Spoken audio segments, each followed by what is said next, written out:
bajingan-bajingan itu. Hari ini di depan mata kami kita mendengarkan berita yang sangat menyayat hati.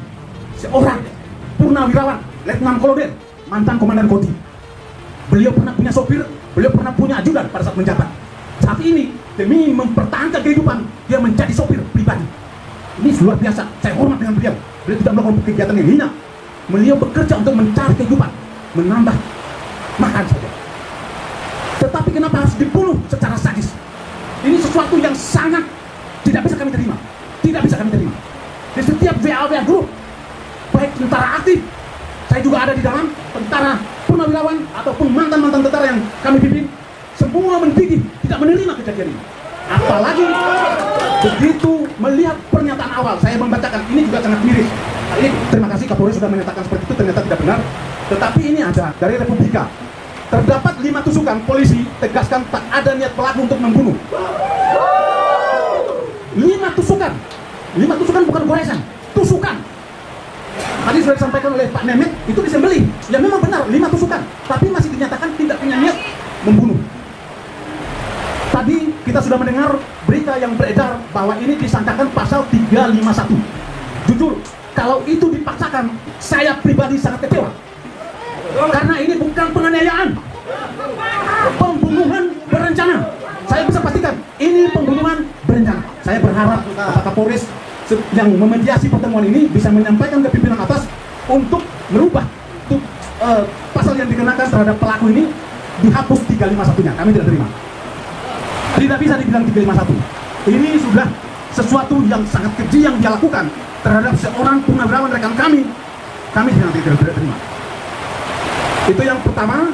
Kemudian yang berikut, saya mohon Bapak Kapolres bisa menyampaikan pesan pasal yang kami titipkan, bukan titipkan, memang sesuai dengan fakta di lapangan karena berencana, maka pasalnya kami minta 340.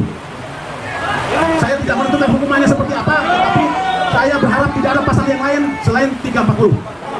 Itu tegas, 340 itu harapan. Sehingga kepercayaan kami terhadap institusi kepolisian, kepercayaan masyarakat Indonesia terhadap institusi kepolisian, jujur saya sangat menghormati, saya sangat menghargai institusi kepolisian. Karena apapun bentuknya, kepolisian dengan Tentara Nasional Indonesia adalah pilar bangsa. Jangan dirusak oleh sekelompok-kelompok orang yang punya kepentingan memanfaatkan jabatannya sehingga keadilan tidak pernah kita temukan.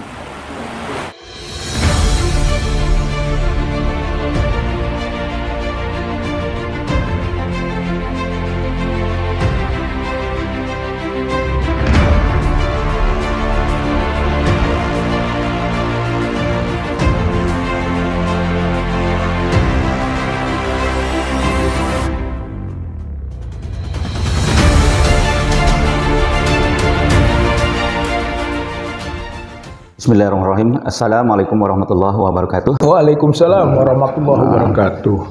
Sahabat HS Official yang dirahmati Allah Subhanahu wa taala, kita bertemu kembali dalam suasana cuaca yang cukup cerah.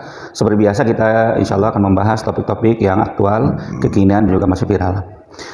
Seperti biasa pada hari ini saya ditemani oleh Bapak M. Rizal Fadilah.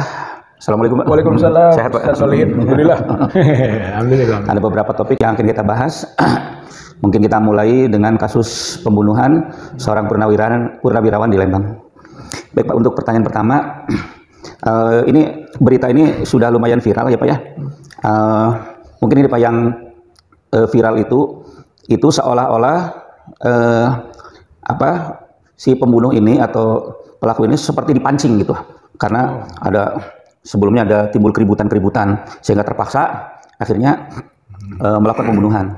Barangkali yang Bapak ketahui sebenarnya kejadiannya sebenarnya seperti apa Pak? Ya sebenarnya tidak seperti itu. Oh iya. Ya, memang pada waktu awalnya keterangan dari Polsek, ya, Polres Cimahi, Polsek Lembang ya seperti itu awalnya. Tapi kemudian pendalaman yang terakhir dilakukan oleh Polda Jabar, maka peristiwanya tidak seperti itu.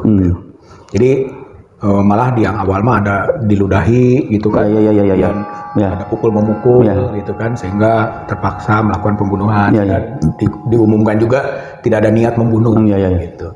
Tapi kenyataannya itu tidak benar. Jadi disebutnya bohong, itu terkayasa gitu. Yang terjadi adalah bahwa tersangka ini gitu ya, Henry Herdono gitu, Henry Herdono itu justru dari awal sudah membawa pisau gitu ya, langsung melakukan penyerangan dan menusuk leher 2 tusukan, kemudian dada 2 dan perut 1 gitu. Jadi kesimpulan dari Polda ini ada unsur kesengajaan dan rencana, ada perencanaan. Sehingga akhirnya Polda menetapkan 340 KUHP gitu kan, jumtonya 338 pembunuhan dan 351 ayat 3 soal penganiayaan menyebabkan kematian. Tapi titik beratnya di 340 itu pembunuhan berencana. Nah dulunya waktu di Polsek dan Polres itu tadi dengan skenario cerita seperti itu, yaitu jadi penganiayaan satu gitu kan, kemudian ayat 3 tapi tewas setelah dianiaya. Jadi diringankan awalnya. Kalau boleh tahu Pak, sekarang itu ditangani oleh siapa Pak? Masih Polsek, Polres atau Polda Pak? Sekarang sudah ditarik ke Polda. Oh di Polda ya. Kalau alasannya mah percepatan katanya, yang terungkap di tingkat Polres gitu kan, percepatan. Tapi sebetulnya kalau pengambil alihan itu bisa percepatan, bisa karena ketidakmampuan, bisa karena skalanya, gitu kan, bisa juga karena ketidakbenaran apa yang dilakukan oleh tingkat yang lebih bawah. Pak, ini kalau ini ya, kalau melihat dari kejadiannya, kok hanya gara-gara parkir ya Pak ya, gara-gara parkir, tapi si pelaku ini tega sekali membunuh. Barangkali mungkin Pak ada motif-motif yang bisa ditelusuri itu. Kira-kira apa hanya karena emosi saja seperti Pak? Ya itulah yang harus didalami, aspek motif gitu kan, karena janggal. Hanya parkir, kemudian dia tidak senang, kemudian dia langsung melakukan penusukan atau pembunuhan, gitu kan, dengan niat tuh pakai pisau kan, dibawa pisaunya. Jadi kecil kemungkinan bahwa itu hanya kekesalan. Mungkin ada faktor-faktor lain yang harus didalami. Ya kalau kemungkinan orang menduga-duga macam-macam, bisa saja karena sudah lama gitu kan. Kemudian sering parkir situ lalu dendam, bisa saja kan dendam dia. Atau dia tahu juga bahwa itu adalah TNI mungkin, dia kesel gitu kan, mungkin dia sentimen, bisa saja gitu kan. Dia melakukan langsung pembunuhan berdasarkan pengetahuannya bahwa yang sopir itu orang tentara, gitu kan. Atau juga ada selentingan, jangan-jangan katanya dugaannya si orang menduga atau dugaan juga dari si Cina itu tentara ini gitu kan sedang menyelidiki, meneliti gitu kan.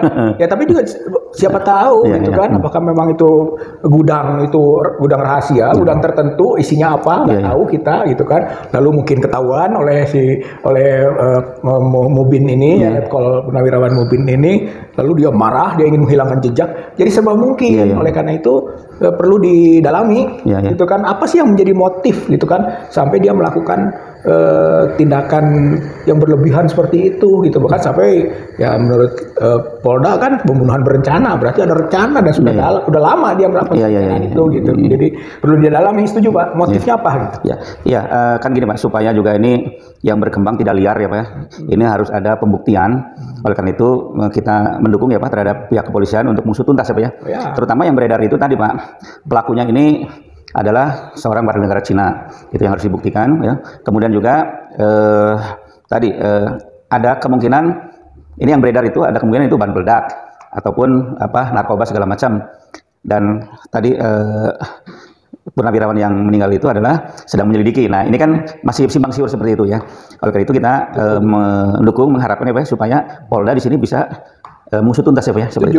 Setuju karena juga kan sekarang sudah ada pengawasan juga dari Kumdam ya, hukumnya Kodam 3 Siliwangi, ada dari Persatuan Purnawirawan Angkatan Darat PPAD juga membentuk tim hukum kan gitu. Jadi sudah ada pengawasan seperti itu. Belum purnawirawan seperti kelompok Purnawirawan Pejuang Indonesia FPPI Forum itu juga ikut kemarin kan kalau tidak salah langsung ke Polsek dan Polres di Lembang gitu kan, juga melakukan dialog. Saya kira itu adalah pengawasan supaya pihak kepolisian serius bahwa ini bukan masalah kecil, kan, ini masalah besar gitu. Yang jangan sampai kalau abai atau kalau hanya disederhanakan gitu kan, apalagi sampai rekayasa gitu kan, nah itu akan menimbulkan masalah besar bagi publik juga atau mungkin bagi negara juga. Apalagi kita baru saja menerima banyak informasi perkembangan dari peristiwa di Jalan Duren 3 Sambo kan. Masyarakat itu bertanya-tanya tentang keseriusan polisi gitu. Jangan sampai dari Sambo ke Hernando. Itu kan Hernando. Henry Hernando gitu ya. Jadi itu tadi mungkin bukan, kalau warga negara Cina agak kecil, tapi warga negara Indonesia keturunan. Nah itu dulu kan namanya begitu. Kalau dulu ada WNI keturunan itu mungkin gitu. Walaupun sekarang dicoba diupayakan tidak ada diskriminasi seperti itu. Tapi faktanya nggak bisa dipisahkan. Apalagi kemarin kalau tidak salah ini informasi yang saya dapat gitu kan, sampai disebutkan soal etnis juga. Kalau nggak salah Polresnya menyebut itu Sunda katanya. Gitu kan. Jadi masalah baru ini soal etnik, diskusi etnik. Sunda atau Cina, sampai begitu kalau konteksnya etnik. Tapi itu terpancing atau memang dikemukakan oleh Polres Cimahi sendiri. Gitu. Jadi masalah baru. Jangan sampai menurut saya gitu kan. Kita ingin berupaya menutupi sara, gitu ya, dengan sara. Itu kan dengan kemungkinan sebutan dia Sunda, bahkan keislamannya juga ditonjolkan pakai topi haji segala macam kan gitu. Jadi sara agama, itu ras, suku, agama. Kalau sudah mau menutupi tadinya gitu kan, jangan sampai soal sara, tapi dengan cara sara itu salah gitu. Itu mungkin dari gambaran. Nah, soal motif didalamilah, kita pantau, kita lihat lebih jauh dan segala kekhawatiran masyarakat harus direspon. Ya, gini Pak, tadi Bapak menyebut tentang kasus istilahnya ketidakpercayaan masyarakat ya Pak terhadap kepolisian, terutama dengan adanya kasus Sambo. Apalagi awal-awal Pak yang saya mendengar itu dari pihak Polsek kalau tidak salah ya, itu tadi seperti ada usaha menutup-nutupi Pak, bahkan ada usaha minta damai segala macam. Jadi kita ada khawatir kalau seperti itu. Tapi dengan ini Pak, dengan ditangani oleh Polda, menurut Bapak gimana Pak? Apakah ini menurut Bapak serius?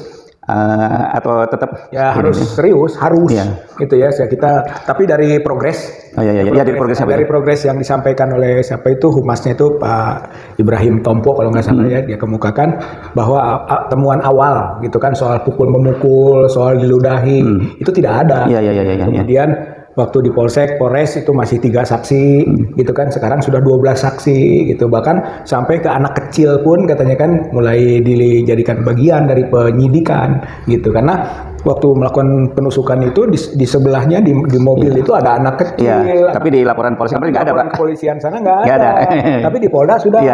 Sudah ini udah terungkap. Jadi kalau melihat itu kita optimis. Ada hal yang lebih bagus dalam proses penyelidikan ini, apalagi dengan dikawal oleh dari PPAD, dari Kodam Siliwangi gitu kan, dari Purnawirawan juga ya. Saya kira sewajarnya untuk tidak bermain-main dalam hal-hal seperti ini. Gitu. Pak, kalau menurut sepengetahuan Bapak, hukuman yang setimpal kepada pelaku ini apa Pak ini Pak? Ya hukuman mati ya. Oh gitu ya? Atau sekurang-kurangnya seumur hidup kan itu. 340. Oh iya 340. Nah, 340 itu pembunuhan berencana ya. Itu ancamannya gitu. Kalau 338 KUHP pembunuhan biasa itu kan itu 15 tahun. Kalau 351 ayat 3 KUHP penganiayaan yang menyebabkan kematian 7 tahun maksimal. Itu yang awalnya dimunculkan itu. Saya di media kalau nggak salah itu 7 tahun katanya ancamannya. Loh, sesadis ini gitu kan, dia menusuk leher, dada, perut, sesadis itu, dan itu adalah mantan Dandim gitu kan, Letkol Purnawirawan itu kan yang bertugas bekerja sebagai supir. Masa cuma 7 tahun, kalaupun maksimal nggak mungkin. Dan itu bukan penganiayaan, pisau ditusuk ke leher, penganiayaan itu pembunuhan. Itu pembunuhan. Jadi tinggal sebenarnya pilihannya 2 Pak Solihin. 1 pembunuhan saja atau penganiayaan, pembunuhan berencana. Pembunuhan berencana. 340 atau 338 KUHP. Kalau 351 harus diabaikan. Nggak ada penganiayaan, itu harus pembunuhan atau pembunuhan berencana. Kayaknya kalau menurut orang awam Pak, itu pembunuhan berencana. Kenapa? Kalau pembunuhan saja itu kan sifatnya accident ya Pak ya, kalau pembunuhan saja. Tapi kalau ada rentang waktu, jarak waktu, apalagi ini si pelaku ini bawa pisau dari rumah, itu sepertinya betul-betul menyengaja berencana ya. Nah kita mungkin akan tetap. Dan itu sudah dilihat CCTV Pak. Gitu. Jadi di Polda ini sudah dengan CCTV. Waktu di Polres Polsek belum. Gitu katanya sedang masak. Karena masak kebetulan bawa pisau kan begitu. Gitu. Jadi penganiayaan menyebabkan kematian. Tapi berdasarkan CCTV dan pemeriksaan saksi yang lebih banyak lagi, dia memang bawa pisau dari awal dan tidak masak. Jadi kan bohong Pak. Jadi ada saksi yang bohong di situ. Yang menerangkan di BAP kepada Polsek tempat gitu. Nah itu diteliti lagi dong ini apakah kebohongan sendiri si saksi gitu kan, atau juga mungkin ada kerjasama dengan orang-orang di dalam Polsek itu sendiri. Itu perlu dalam isu itu. Nah kalau sampai pada kesimpulannya ada hal yang tidak benar gitu ya menurut saya Polseknya harus mendapat sanksi. Betul. Polresnya juga gitu ya. Kalau Polda yang mengambil alih dan telah melihat adanya berbagai hal termasuk rekayasa. Baik sahabat sekalian, kita tunggu perkembangan selanjutnya. Tapi dengan progres yang dilakukan oleh Polda, sepertinya ada gambaran titik terang, atau kita optimis lah supaya ini ditangani dengan serius dan juga tuntas. Karena kalau tidak masyarakat ini sudah kadung untuk menduga-duga gitu. Jadi sebagai jawabannya adalah ini langkah yang dilakukan oleh Polda. Kita berharap mudah-mudahan ini tuntas dan almarhum itu mendapat keadilan ya Pak ya. Iya, jelas. Setuju. Baik, terima kasih. Sampai jumpa di kesempatan yang lain.